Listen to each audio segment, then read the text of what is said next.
Hello and welcome to the RT Development Podcast. I'm your host, Matt Rossignol, and today I'm excited to have our guest on today. Our guest today is Pete Dupuis.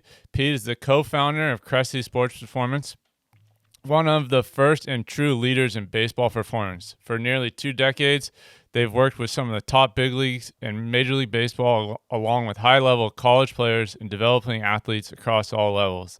Welcome to the show, Pete. Thanks for coming on. Thanks for having me, Matt. Appreciate the invitation. Absolutely.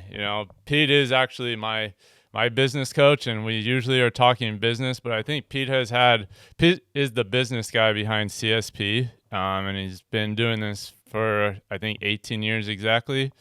Is Crazy long time, Yeah, actually, in hindsight. It still feels like my new gym in certain ways. sure. But yeah, I'm one of the old men in the industry. We started this in the summer of 2007.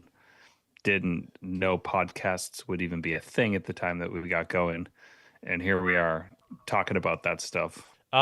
With that though, I think Pete has never spent a minute on there. You've never spent a minute on the training athletes. I think you've had, because of what you've been doing, being the business guy behind CSP, you've had a unique perspective. Just sit back and watch what some of these athletes are doing. And like I said earlier, you've um, worked with some of the top athletes that in Major League Baseball, and some of them that have come from the start and worked their way through to the big leagues. And so you've seen what these guys have done, the habits that they created, some guys that were late bloomers, and what separated them. So I'm excited to dive into your point of view, and you give a little bit of feedback, especially because like myself and you both have young kids that are kind of starting up through this journey, and a lot of the parents that listen to us are kids who are have younger kids, so to give them a little bit of hindsight of what you've seen from your point of view. Yeah, I've joked a number of times in the past saying that the 18 plus years that I've been doing this have basically been more than a decade and a half of exercises in how not to raise my kids, as I've seen plenty of pretty crummy helicopter dads blow up kids' relationship with the game over the years. And I definitely have thoughts about how, one, to optimize the childhood as far as being a youth baseball player goes, but two, how to just be a good dad in conjunction with helping a kid chase their dreams. And I Sure. got to put an emphasis on the word there because I've had so many dads come into my office chasing their own dream through the lens of their own kid. And I've yet to see one of those really work out long term. So, Sure. again, one of my takeaways is as far as like how not to do it, I've seen it countless times. Yeah, no, that makes sense. And I mean, we haven't been at as long as you guys, but definitely know where you're coming from with that, and have had some of those same conversations and um, situations, I guess. But I guess the first question, like I said, you've been behind the scenes for almost 20 years. You've watched some of the top guys come through the door, and there's been numerous. What do you see the most that people don't? The most From common trait, you mean, or Yes, trend from lines over the years? those top guys that come through the door. The top guys, well, it kind of depends on what stage we're talking about in their career. So, would you rather qualify this as guys that we saw as amateurs who went on to become top guys, So or I have another question on that. I guess I should be more specific. And this one, just more of just like their personalities in general. Their okay, um, yeah. So the good clubhouse guys, quote unquote yeah, clubhouse yeah, guys, tend to do the best in our space because culture is so important in our gym and in any gym that the real dickheads, for lack of a better term, tend to filter themselves out. It's kind of like acceptable attrition issues. sure, The moments where we are totally at peace with seeing somebody who's just not a community and culture fit work their way through and out of the room. So the most common thing I see are guys who look at their time in the weight room as part of the job. It is their job is to take care of their body. Their body is the product, and they come in and they take that very seriously. And they also take their role within the community seriously. They understand that we expect them to be leaders in this metaphorical clubhouse. And by that, I don't just mean with their teammates per se. But I mean, if you're going to be a professional athlete in our weight room, you're going to be surrounded by impressionable young kids. Sure. And sometimes that's impressionable collegiate athletes, sometimes it's high school, sometimes it's my kids who are currently basically like 10 and 12. And the guys who are here with MLB affiliated logos on their gear and stuff like that, they either intuitively understand or explicitly have been told by me need to be an extension of our brand as well. Because the dads sitting in the warm up area, or I should say in the waiting room, the kids in the warm up area, even the young green coach, the entrepreneur, not entrepreneurs, the interns in our space, they're all looking at these professional athletes and paying close attention, sometimes modeling their behaviors. And I am fairly direct, or at least I was in the very early days of us working with minor leaguers, especially when we were basically subsidizing their trainings. We wanted to align ourselves with Sure. pro athletes. Back then, I made it very clear you are a representative of my business when you're here training at a discount. And I expect you to play nice with all these people who are looking at you as a role model. And the ones that didn't need to hear that are often the ones who made it to the show. So Yeah. there's continuity in having, I guess, what baseball players would refer to as good feel. Sure. Oh, absolutely. And kind of like the next question off that is now you have had guys, like you said, that have come up through you guys. Let's say when some guys that have made it into the big leagues that came in 14, 16-year-olds, what are some of the things that were different about them? And even it could just be personality wise, because everyone, especially develops and grows at different ages. But what were some things that kind of make you look back and go, oh, that makes sense now?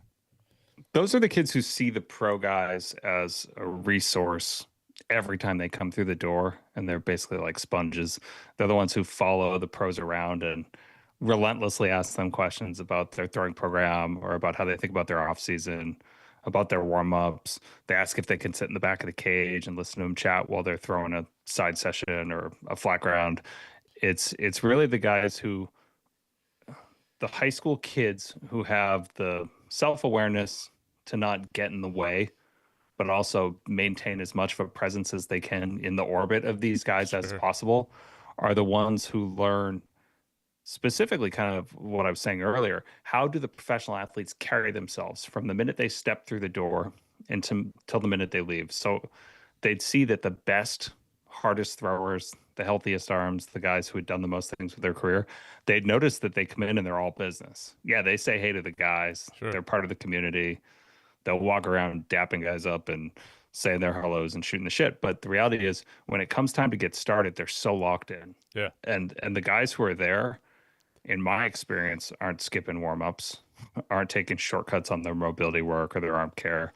They're not jumping right to their first series of big movement in their training session. They're doing all the little stuff with really serious attention to detail. And the high schoolers who see that and then emulate it on their own and take those pieces of their programming just as seriously are always the ones who follow. And that doesn't mean they go straight to the league, Sure. but the guys with the best college offers and the best opportunities are very often the ones who had the emotional maturity, one, to see what is working for the pros already, and two, to kind of reflect the body language, the mannerisms, the charisma, the leadership style of those pros amongst their own respective peers in the Sure. gym. So it's really just, it's modeling, Oh, act 100%. like you've been there. Oh, absolutely. I mean, I would say it's pretty similar here. Just yeah, they take every little piece serious, and they don't let any kind of even the stuff that seems boring go to waste. So, Yeah. And they ask good questions. yeah, yeah, exactly. What do parenting and young athletes misunderstand about how development really works? Good question. I think the most common misconception I see about development is actually something that I've published recently on social media, saying that there's a misconception between volume and dedication. And more often than not, the problems or mistakes I see in this area are kids and or parents, more often than not dads probably, who think the key to better baseball is more baseball. And that is something that's creeping closer and closer to year-round throwing. That's the kid who's ramping up to get after it in an unnecessary showcase in late January Sure. and then wondering why they blew out in May. Uh, it's really avoidable, which is disappointing, but also incredibly difficult to stop because of the nature of social media and the dynamics of trying to keep up with your peers and being fooled by shitty club program directors who lead you to believe that the only way you're going to get seen is if you go to the showcase that they want you to go to or travel with their team to that one extra tournament. Sure. And it's just a volume problem and not truly singularly locking in on a slow but meticulous and properly thought out approach to off-season development. And I see it every day of the week in my career, sadly, and it's a hard conversation to put on the Sure. table. It's a hard one to get across the finish line. And sadly, I keep seeing good kids blow out with avoidable injuries. Absolutely. Yeah. No, I mean, I think I know Eric, especially when I was getting started. I mean, that was everything I did was follow or listen to what Eric was writing about stuff, and that was something that he wrote about really early on when I was like planning out your year basically, and then being like able to stick to that year and like that yearly plan. And I think that's something I've taken to heart with our guys and try to talk to our kids about from the beginning, especially the guys that are like really want to go places and things like that. Like, let's plan out your year and let's actually have a plan and not just, oh, this one tournament showed up and, you know, I want to go to this tournament or this showcase. Like, sticking to that plan. And if that's not in your calendar that we've set, then that's not something we go and partake in. So, Yeah, I and think, this isn't a problem we've solved. yeah, I can tell you with absolute certainty to the point where we're what 18 and a half years in, and earlier today we had our weekly all hands meeting and we spoke at length about this. How are we going to further the conversation, get ahead of discussions about when it's right to ramp up? How we had an athlete earlier, not earlier this week, maybe the end of last week, have a 3 mile per hour lifetime PR. And so his natural reaction was, I got a little bit more in the tank. Let's do one more. Let's do one more. And then I want to schedule 2 bullpens next week. And we have to say, hey, man, it's February. yeah, And I know February is different out at Rossi's than it is here at CSP. sure, You guys are in season. It might be appropriate to get after some velo with your high school kids. For me, I'm still 3 weeks away from the first day of tryouts, sure, which means we're close to 5 weeks away from the first game in a season that's going to run straight through the spring into probably 10 weeks of summer baseball into what's sadly only going to be 2 to 3 weeks of downtime without touching a baseball right back into fall ball. And these kids, it's funny, as much as we're happy to see a kid add 3 ticks to his lifetime velo, he was identified as the biggest area of concern right now. That's the kid. This is the guy that we need to be most worried sure, about. We're really concerned. He's not complaining about elbow or shoulder fatigue, but we know that getting that quick boost of yeah, confidence and excitement around this at a personal record that came probably earlier than we'd like to see it come leads guys often to bad decision making. So we end sure, up having a conversation as a team. How do we pump the brakes without spoiling the excitement and the energy that this kid has for the process right now? And it's hard, man. It's oh, it's so hard to get these kids to take their foot off the accelerator and just trust us when their attitude is what's working now is working. Let's do a little bit more of that, a little bit harder, and think there aren't going to be consequences. 100%. Yeah. No, I mean, yeah, I mean, our calendar is a little different than your guys on the East Coast, but yeah, it's the same thing. Like for us, kids wanting to push it a little too much in December um, when we still have a little bit of time and still need to build up and properly get these guys ready. And like, yeah, they see a little bit of success and they're like, oh, I want some more. I want some more. And being able to like hope that they're going to withstand that success come late into the summer by them being smart about it now. Yeah, well, we have this new problem we're dealing with. It's probably not that new, but it's become even bigger, more consistent, and irritating to us. That's it's the data availability problem. It's the kid who doesn't throw that hard, but thinks he can't do a lesson with one of our pitching coordinators if the track man's down. The kid who thinks that, I mean, we're talking about like a 73 to 76 arm who's like, what, I can't see my spin rate today? No, I'm not paying for a lesson. And we're like, dude, you are a minimum of 10 miles per Yeah, hour away from that being even slightly relevant. And you're going to shut this whole thing down because you become obsessed with certain metrics that don't matter at this part of the sure. off season. But we deal with it constantly to the point where one of the conclusions that we came to during said staff meeting today was that the stalker radar gun has to be hidden in the back closet throughout the day. We're just tired of watching kids who aren't ready for it, pulling it out and getting velo readings on each other's pull downs while there's no coach around Sure. and just chasing the wrong stuff. So we're trying to take the keys to that data away from these kids to a degree. No, yeah. I think stuff we deal with every day, and I think even like uh one another big one with like stuff like that is like, kids are in their ramp up and oh, I feel really good today, so I'm gonna just go, like, instead of just staying consistent and like, oh, I want to test today because my arm feels good, instead of just sticking to what Yeah, uh when it was supposed to be an 80% yeah, effort day. exactly. And suddenly they're 2 to 3 miles per hour off their velo best, and it's that, oh, but I feel good thing. Yeah, Well, I mean, you got to follow the process. There's a 100%. plan in place for a reason. Absolutely. All right. So, kind of like one of our favorite things, and I mean, obviously, we all want that guy who's always good, but I love just seeing like the late bloomers, them kind of go through the process, them sticking to the process, and then eventually that big jump comes.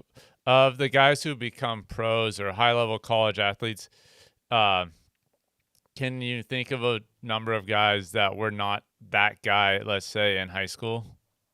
Absolutely. We did our night with the pros this year, and we introduced a new concept during where we hosted live ABs because we've got this new space that allows for hitting in the footprint of the space. And so we got a couple of professional bats, 3 or 4 professional arms, and guys through simulated innings, while parents and high school and little leaguers were right there, right on the outside of like this fishbowl of an environment.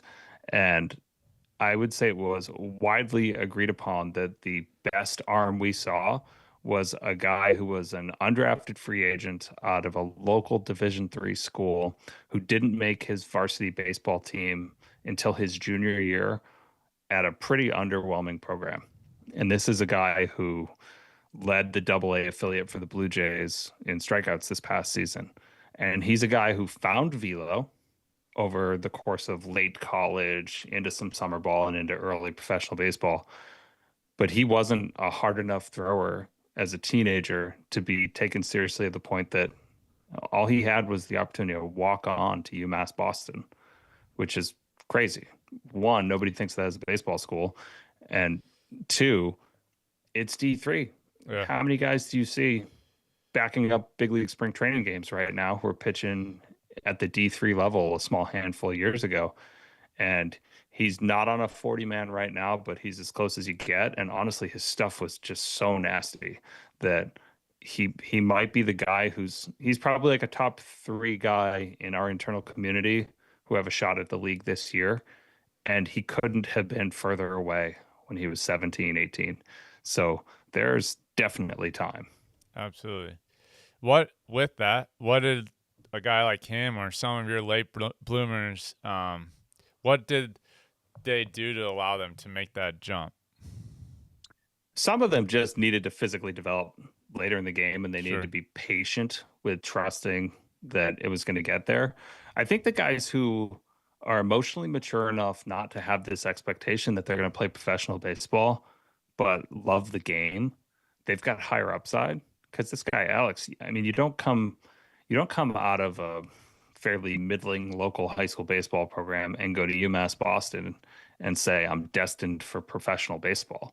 I mean, those are guys who, if they say I'm going to pitch in the Cape, you're like, yeah, sure you are. I mean, maybe you'll get a temp and you'll be gone the minute the Power Five guys finish their conference tournaments. But so a guy like him, sure, deep down, I absolutely believe he had a dream of playing professional baseball, but he also knew that he needed to get his degree. He needed to probably have an internship or two on his resume. He needed to think bigger than baseball because this stuff doesn't work out for most guys, big picture.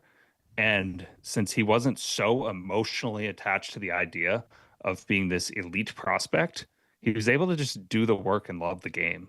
And so I think that's one of the things. You have kids that aren't drinking the Kool-Aid on perfect game rankings or whatever it is that the the regional scout or maybe the worst, the club program director guy who's going to tell you that he's more connected than anyone. He's the only one who's going to get you seen. They're not the people who aren't buying into that nonsense all the time and just love being gym rats and love long tossing and following their throwing programs and being part of a baseball clubhouse and community. Those are the guys who they have some upside, but what they have more than anyone else is patience. Sure. They're just not trying to meet some sort of unreasonable expectations for themselves. Yeah, absolutely. Only because I think we've had a few. I definitely, a lot of our pro guys early on were guys who were late bloomers, not high round draft picks, and they really, really stuck to a process, and they had their process, and no one was going to get them out of their process. And like, sometimes almost to like a fault, they were like, so just by the book, and they wanted just to make sure they did everything. And so, that was definitely some things that some of our guys that have been late bloomers have done. It's just, they didn't really worry about, where they personally were at. They just kept working, and controlled the things that they control. Yeah, it sounds easy, but those are kind of unicorns. 100%, The absolutely. people who are willing to just trust the process. I know that sounds like a stupid cliche, but if we say we have a vision for you for the next 12, 24, 36 months, and you have to follow this cadence of kind of this like ebb and flow of high volume, low volume, Sure. build, deload, like take care of your body and, keep rotating the tires and changing the oil. The guys who are willing to follow that, awesome. Absolutely. No, absolutely. Now kind of the other side, and I think obviously the top 1% guys, we know they're all obviously the most skilled. But was there anything you saw from your vantage point on their daily habits and things like that the top 1% guys did? And I asked that kind of with also like hearing some of your stories about like Kluber and things like that. And so just kind of going to that. Yeah, I guess we all have different definitions of what top 1% means, be it top 1% velo or exit velocity or whatever that may be. But if we say top 1% is like the guys who made it to the league and stuck, the first thing I will emphasize is that what it took to be in the top 1% was a much lower threshold when we started than it is now. I mean, and a guy like Tyler Beatty would be a great example. Tyler's a guy who got drafted in the first round twice, and I remember him being 92 to maybe 94 from the right when he was drafted out of high school. And he opted to go to Vanderbilt instead. And everybody said, you're absolutely crazy. Take your money and run, go play for the Blue Jays. And he was like, no, I want the college experience. Don't love the way this negotiation process has gone. He went. The kid wins a college World Series. I think he was a finalist for the Golden Spikes Award, gets Yeah. drafted again in the first round, 2 spots higher, gets more signing bonus money than he was going to get, but he was thrown a little bit harder. And he's a guy who continued to climb in velo right on through the early stages of his career and is holding on to it now. And so he's an example of how 94 as an 18-year-old isn't the end all be all. That's a guy who's touched 97 in pro ball, and that's a guy who's slowly climbed up those ranks, but he's part of that top 1%. Now, then the other ones, we've had the Kurt Schillings of the world, Corey Kluber come through the gym. The things about them that really stand out is they were uncompromising in their routines. And sometimes that meant that people thought they were dickheads because they were robotic in how they approached every aspect of their career. But I think that their willingness to unapologetically follow their system that they believed in and not program hop and constantly chase the next big thing is what made them really, really great. Didn't mean they were everybody's favorite teammate all time or like the most charismatic person to follow, but they were so damn good because they figured out what worked for them and then they unapologetically just rolled with it. Absolutely. Uh, and kind of follow that. What are some are the kind of like with their routine? What are some of the boring things that they consistently did that no one talks about or that most people don't see? I guess. Man, I don't know. I mean, I didn't ever see it personally myself, but my understanding, based on what I've heard Corey and my business partner Eric talk about, is that Corey was a guy who would get a start. He'd throw deep into a game. Let's say he came out the end of the sixth inning. You know, he had a meaningful quality start, and he knew he had some time. Corey was a guy who would go hit the weight room during the end of the game, get a lower body training session in, and be back in spikes for a handshake line in that game. And he was a guy who, and if he couldn't pull that off, he'd be in the weight room the minute he was done with his post-game obligations because he knew he didn't feel great if he wasn't crushing weights, lower body at some point during the week. And he knew the only way to do that without compromising his throwing routine was to do it immediately after a start. And so he just didn't miss lifts. And that's a guy, he's like my best in-season training kind of thing to point at when I'm talking to parents and kids all time, because that was a guy who didn't think there was an off switch on training when the season started. It just meant we needed to modify the approach and think a little bit more deliberately about when the heavy work was happening. But he did that for his whole entire career. You don't win 2 Cy Youngs by mistake. No. And when somebody does something like that, that's such an outlier. Like, I don't know any other players who uncompromisingly were committed to doing a lower body training session every time they got a start immediately afterward. That to me just totally jumps off the page as an example of how important this stuff is. 100%. No, absolutely. And I think, I don't know, you mean, especially that level of guys, you've been around them probably, or you've been able to see them kind of like their mannerisms, things like that. And I guess you weren't necessarily in the dugout with them for games, but let's say bullpens and side sessions. What kind of mindset did those guys have when things weren't going well? What I mean is, like, I think even for us, like some of our better or our big leaguers, I should say, compared to our minor leaguers, like they go through a bullpen session, it's not great. They're able to like, okay, that wasn't what I wanted. How do I fix it? Versus the minor leaguer or some of the young guys, they don't have the bullpen session that they want, and now it just drags on them, and they just kind of have a negative attitude about it instead of, yeah, they're not happy about it, but like use things to learn from it and things like that. And I think, is there anything mentally that you saw from those guys that where they were able to actually take it and turn it into a positive? Or yeah, Sure. 2 years ago, I remember at the Night with the Pros concept we mentioned, we had a guy named Morgan McSweeney who's 8 or 9 years into his professional career, most of it with the Orioles. A guy he started the deciding game of the AAA World Series this year. Dude who's been there, done it for sure. He was asked about that. How do you deal with the teammate who is emotionally a little too, I'd say, habitually communicating how stressed he is about his own performance when he carries that into the weight room or into the locker room or onto the bus? And he said, that guy's a cancer. He said, I can't be teammates with the guy who needs the whole entire room to know that he's disappointed with his side session he just threw, or who needs the entire clubhouse to know that he had higher expectations for himself in his most recent outing or start or whatever it is. And he's like, we're all professional athletes. Every one of us thinks that we should be the next Cy Young. Let's all stop acting like our our high expectations for ourselves are unique differentiators at the expense of the entire vibe of the team Sure. dynamic.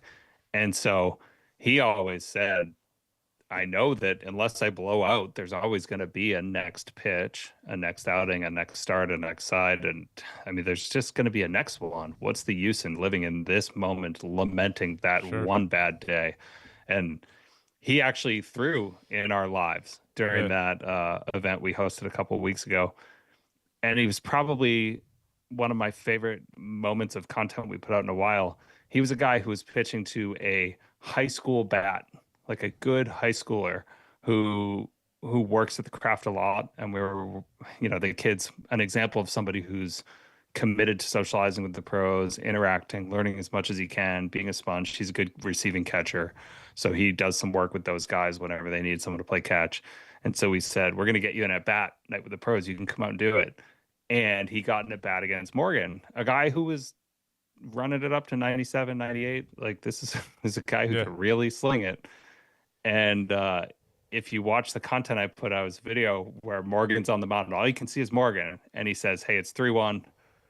And then he's like, yeah, you know what's coming. It's 3-1. And he throws the pitch and you hear it hit the bat. And there's almost no one in the room who's more excited for this kid who just took a pro deep than the guy who threw it. Morgan was the one with his finger in the air being like, that's gone. That's a home run. He's like, good for you, man. Good for you. And we have some pro guys who that would break them. That would be like, they just can't even fathom the idea Sure. of having a high school bat do that to him. And then you got a guy like Morgan who pitched on the Cape, pitched in the AAA World Series, has pitched in big league spring training games, hasn't made it all the way up there yet, pitched at Wake Forest. Yeah. Who was just like, that was pretty cool. Cool moment. Good for you, man. Okay, next pitch. And that's such a game changer Sure. for like your whole team. The No, pitch absolutely. happened. We can't go back in time and make that not happen. But we can make sure that the vibes stay high Sure. and everybody's still pushing forward. Let's keep going. It's time to keep doing the thing. 100%. So I want to talk about like some of the things that separates guys probably long term. Obviously, uh, what something that's small that ends up making a big difference over time. And I know you've talked a little about like the warm ups and things like that. Is there any other things that you would say that you've seen guys do that make a big difference long term? I think it's year-round strength training. Honestly, we have plenty of guys or their dads who come in and they're like, "Hey, we're going to start a little bit slow here, but when we get a month or two out from the season, we're going to crank it up. We're going to get it up to 3, 4 days a week. We're really going to lock it in that home stretch." And I just remember Eric early on looking at one of those dads and saying, "I'd rather see your kid once a week, 52 weeks a year, than 16 times during the 3 months leading up to the season. 16 times a month, Yeah. 4 days a week." I just continuity in your approach and your habits is so much better than a sprint to the finish in a condensed window of time. So it comes back to like what I was saying about Kluber. The guys who prioritize in-season training are guys who are serious about their throwing programs, serious about their arm care, serious about the mental game, serious about their nutrition, typically serious about their academics. They're just serious prospects. And so the biggest differentiator is the guy who says, even if it's, I've only got 30 to 35 minutes available today, but I know I can get into the weight room, they get in and they do something to make sure that they continue the momentum that they've had, the what's been built for several months over the course of that offseason, instead of just wholesale taking their foot off the accelerator and saying the strength training part of the year is done. Now it's baseball time, Sure. because that's just not what's in their best interest. No, absolutely. Yeah.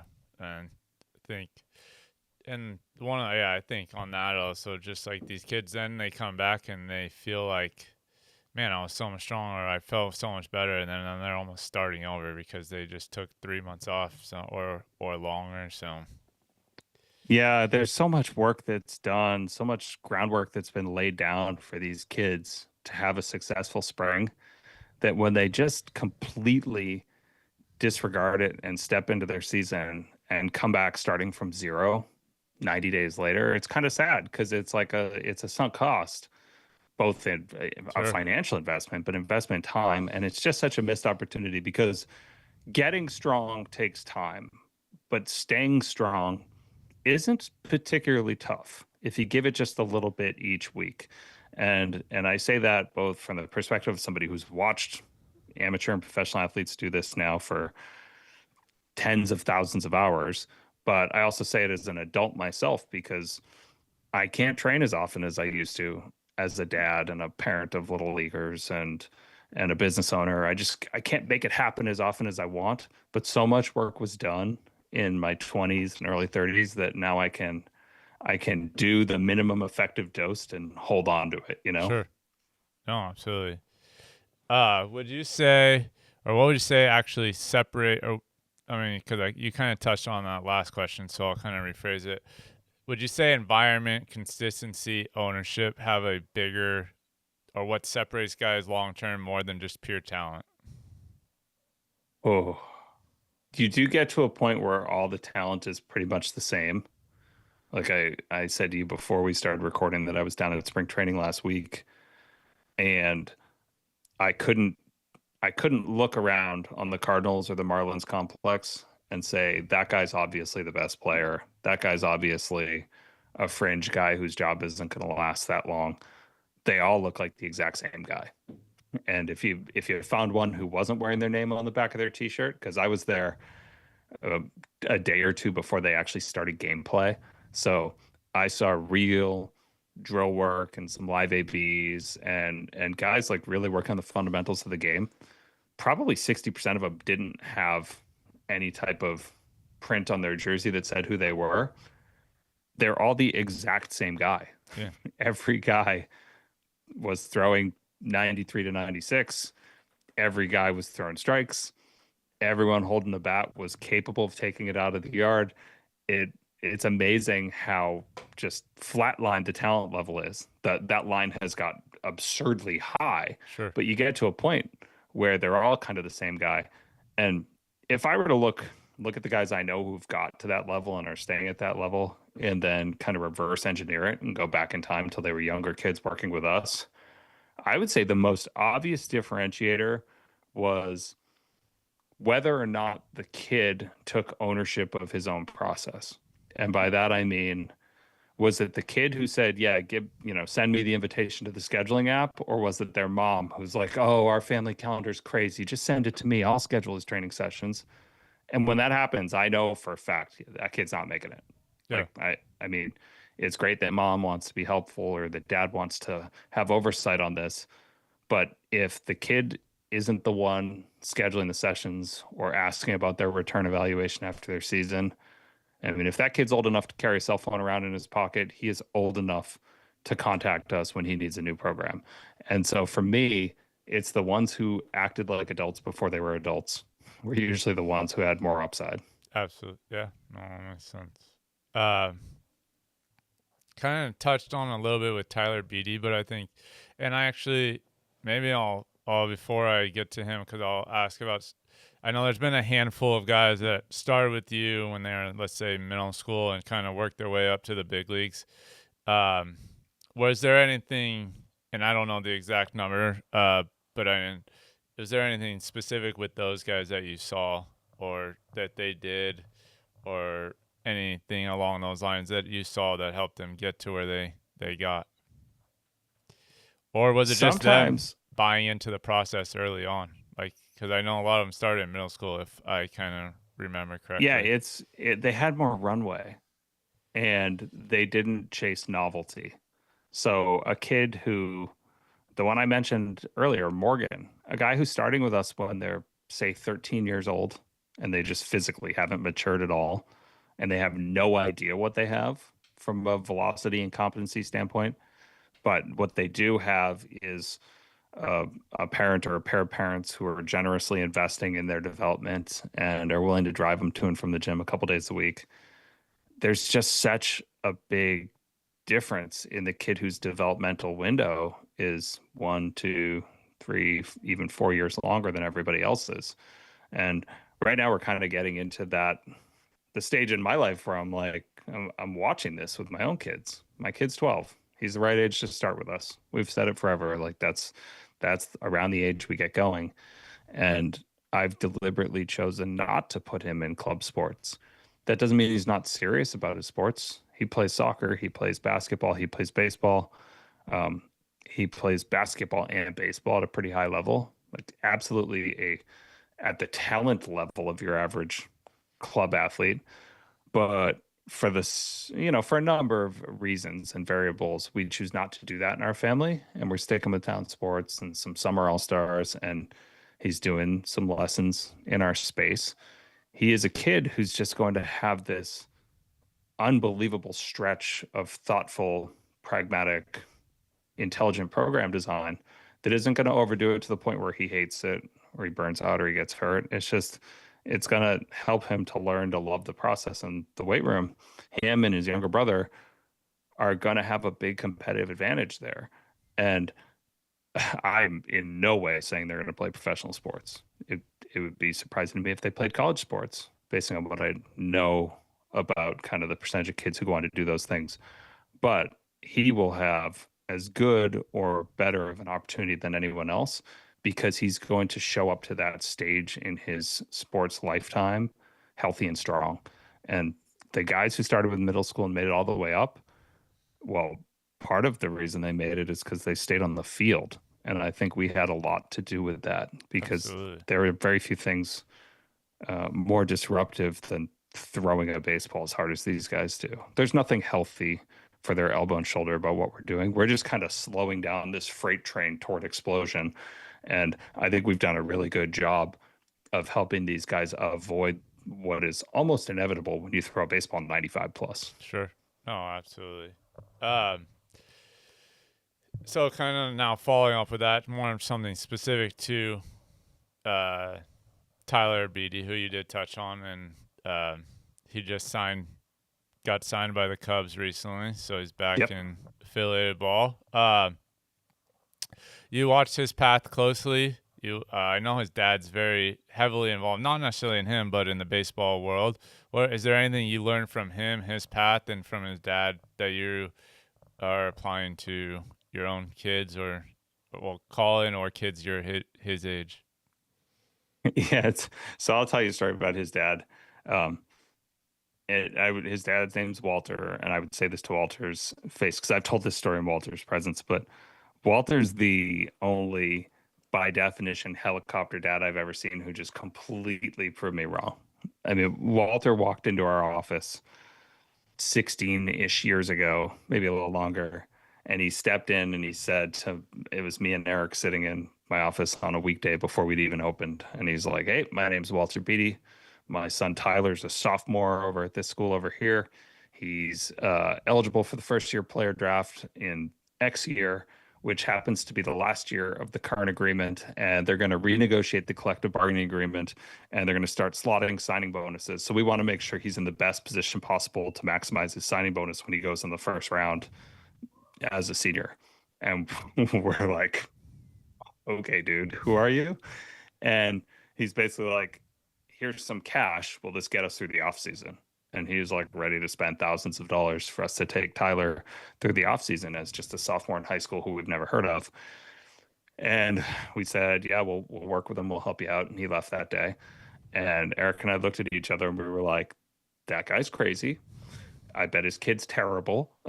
Like, and no, Walter was right. Not only did Tyler get drafted in the first round, like he said, he got drafted in the first round twice, as I said earlier. And Walter understood his kid's talent level and believed in him and invested in him appropriately, and that worked. Uh, that is not me saying that that's the approach. Like, Yeah. uh, there's like generational talents in certain communities at certain times, but there are very few Tylers out there. So what have I learned from Tyler? Well, he is probably one of the most mature and respectful kids and now adults that I've met in my time. And he is respectful to his teammates. He's respectful to his colleagues, his fellow training mates in the weight room. He's just universally liked. He's a good guy. He's very religious from what I can tell. And he just has taken that aspect of his life very seriously, and to the point where Tyler hasn't been in our weight room for probably 5 years up here in Massachusetts, but I got a text from him last night, and he's really good about keeping his network warm and knowing who his people are and not falling out of line with that. And so what I learned from Tyler is that you can do this thing and achieve his level of success with humility. And he's done it over and over, and he keeps getting opportunities. Tyler's not young anymore. I mean, that's a guy who just got a gig with the Cubs into his 30s for sure, and he could hang him up, but he loves the game, so he Yeah, just keeps going. that's awesome. That's awesome. Well, um, and I guess it wasn't my original question, but was there anything you guys did notice when he first started early on that's besides obviously through hard things like that that separated him? And yeah, Um, I think he was coachable. He's he's played for a lot of good coaches, and he was really good at collecting feedback from everybody and not being the guy who pushes back and says, "No, no, no, I got my own guy. No, I don't want feedback from you. I have my own pitching guru."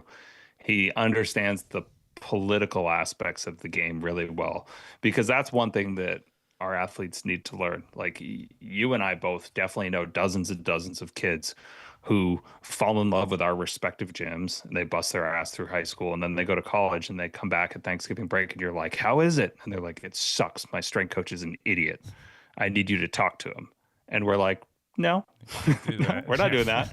And they're like, "No, no, no, you got to tell them, like, I never used a barbell for a back squat. I was using a GCB bar in your gym because we know that my shoulder does better with that. I like, you got to talk to my strength coach." And we're like, "No, you got to learn how to be part of the team. Yeah, You got to yeah, bite your tongue and sure, make good decisions for yourself, but figure out how to navigate those social dynamics, because you're going to be seen as an asshole yeah, if you do this, and you got to rock the boat and be the guy who's this delicate snowflake." And Tyler was never like that. I've seen Tyler play for multiple club programs, multiple coaches in the local or regional level.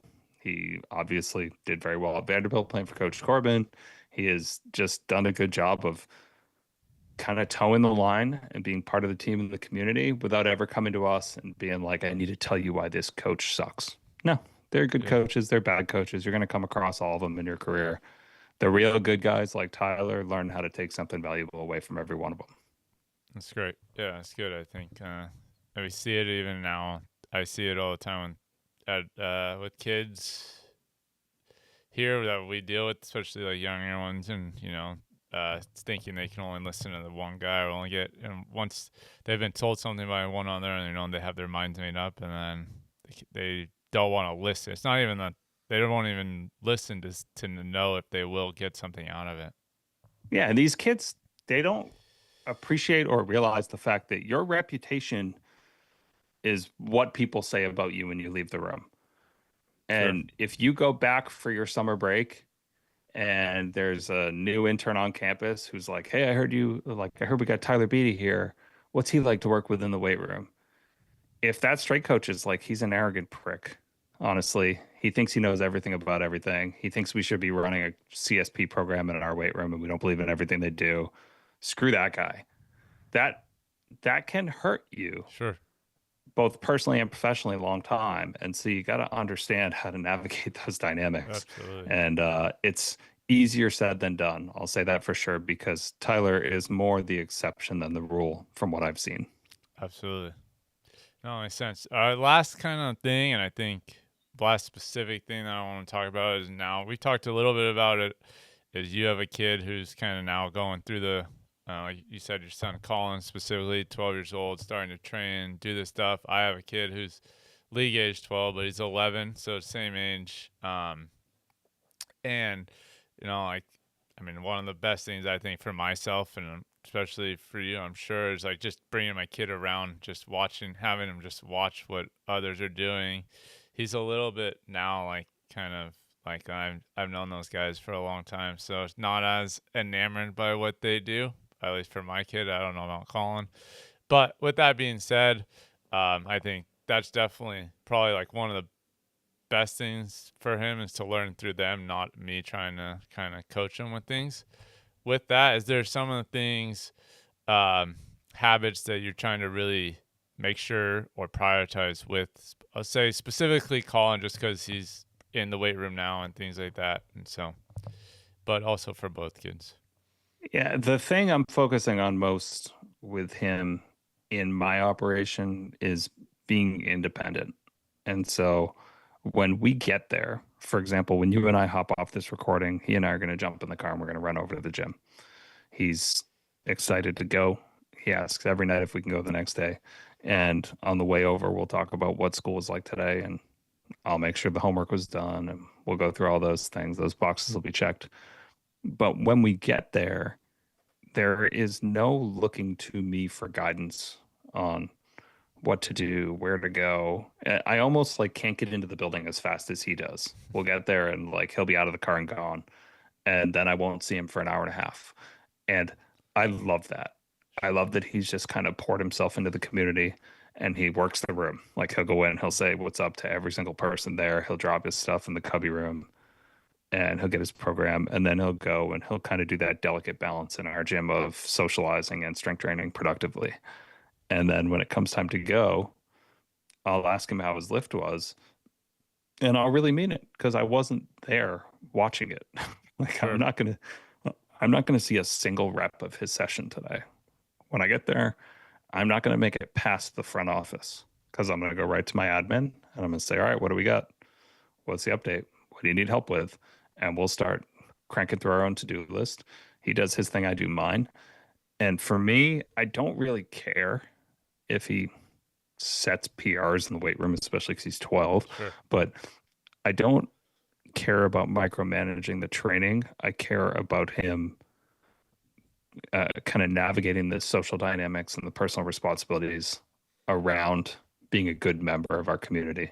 And if that keeps going well, then he's going to be fine. The baseball stuff will figure itself out. Sure. But we're not, nobody's making it to the major leagues because of what happened when they were 12. You can start, but right Yeah. now he's just learning how to act like an adult, just like everybody else around him while he's there. It's pretty great.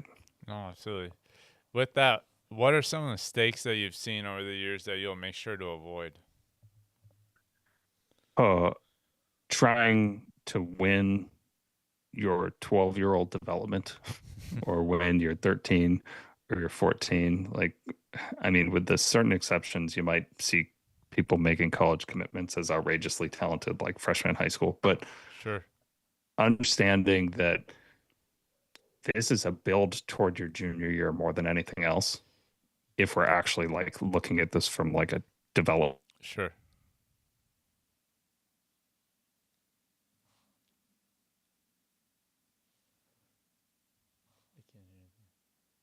Hello?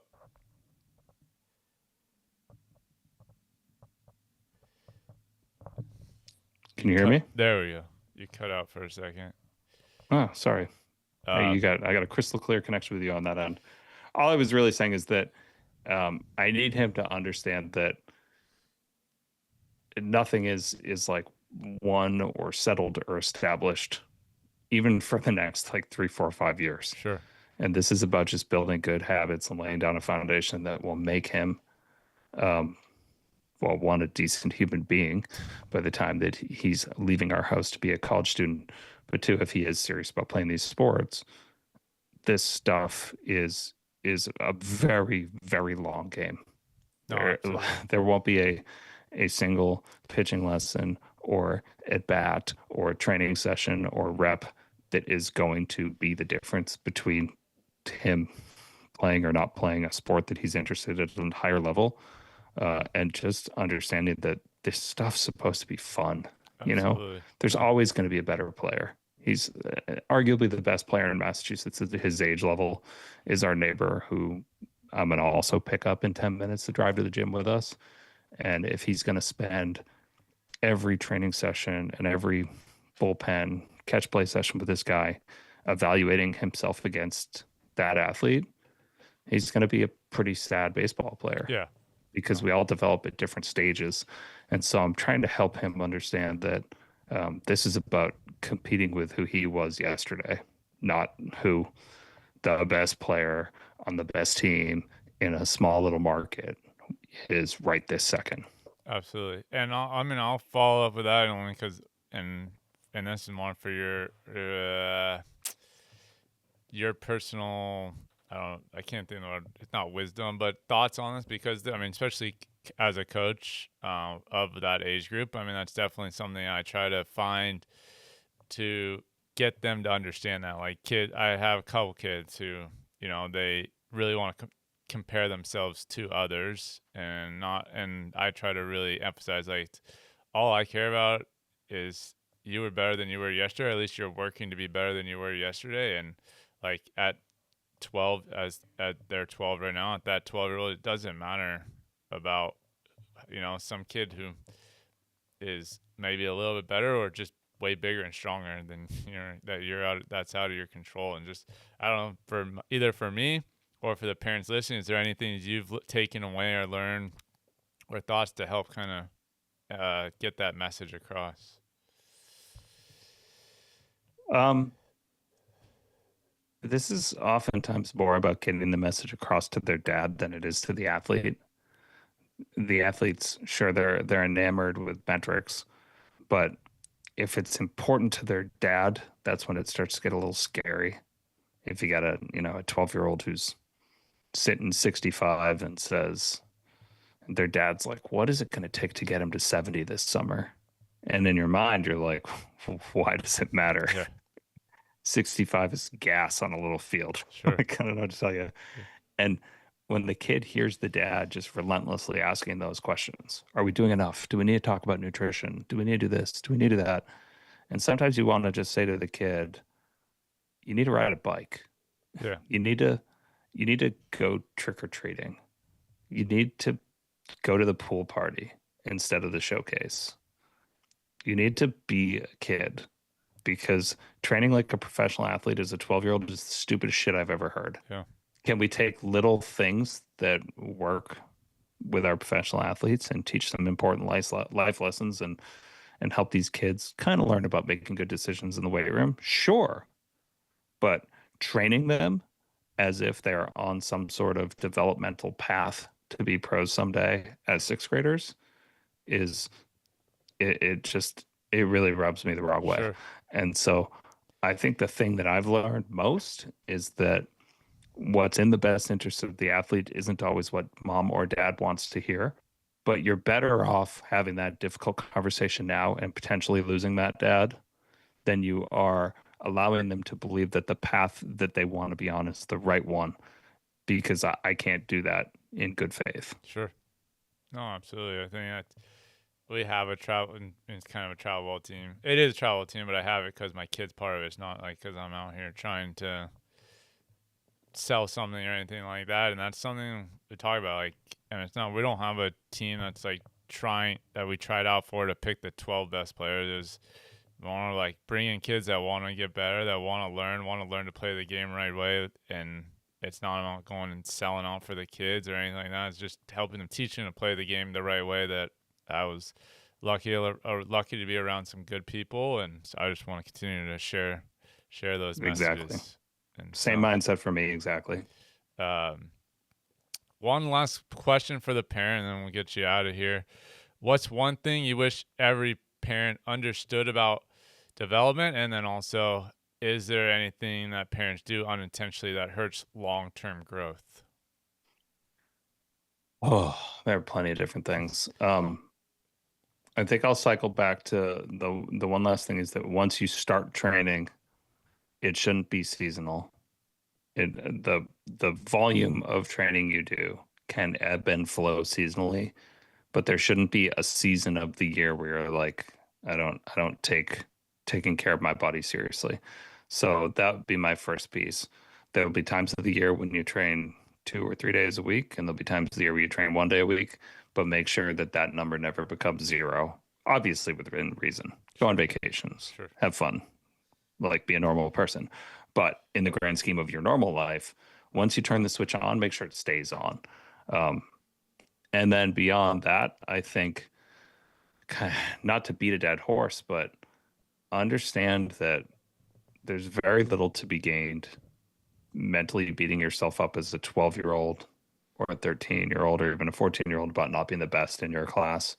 because all these kids develop at very different rates and times and cadences. So um, I wish parents knew that a, a good to better than average athlete hasn't hit their ceiling before they've even jumped to the big diamond. Sure. And so if the kid wants to believe in themselves and chase a dream that's maybe bigger than you see as their potential, then sure, lean into it. Or if the kid is down on themselves because they're like, I'm never going to be as good as so and so, and it's this early in the game, be the one who tells them it's too early in the game to come to that conclusion. 100%. Because there's so much opportunity for growth down the road. So just take your time and enjoy the process. Absolutely. All right. A couple rapid fire quick answers. Late bloomer or early star? Who are you betting on long term? Oh, late bloomer every time. Most overrated thing in youth baseball? Velocity. Most underrated trait? How do I put it? The kid who sprints to his position on and off the field. One habit every 14-year-old should build. I think pretty. Eye contact and firm I handshakes. like it. One habit every 18-year-old should eliminate.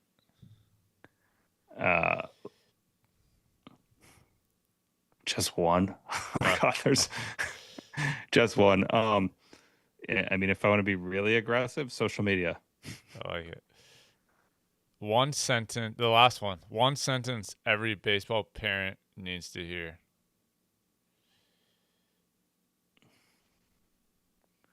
Your kid isn't going to play professionally.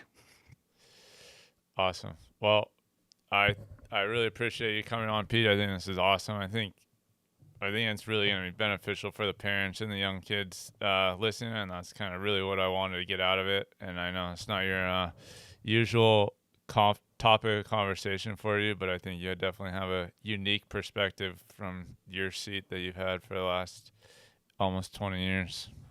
It's a fascinating topic, and it's going to continue to evolve as my kids get older for me. So I'm all in on that conversation. I appreciate it. Awesome. Thank you, Pete. And just one last thing, where can people find you?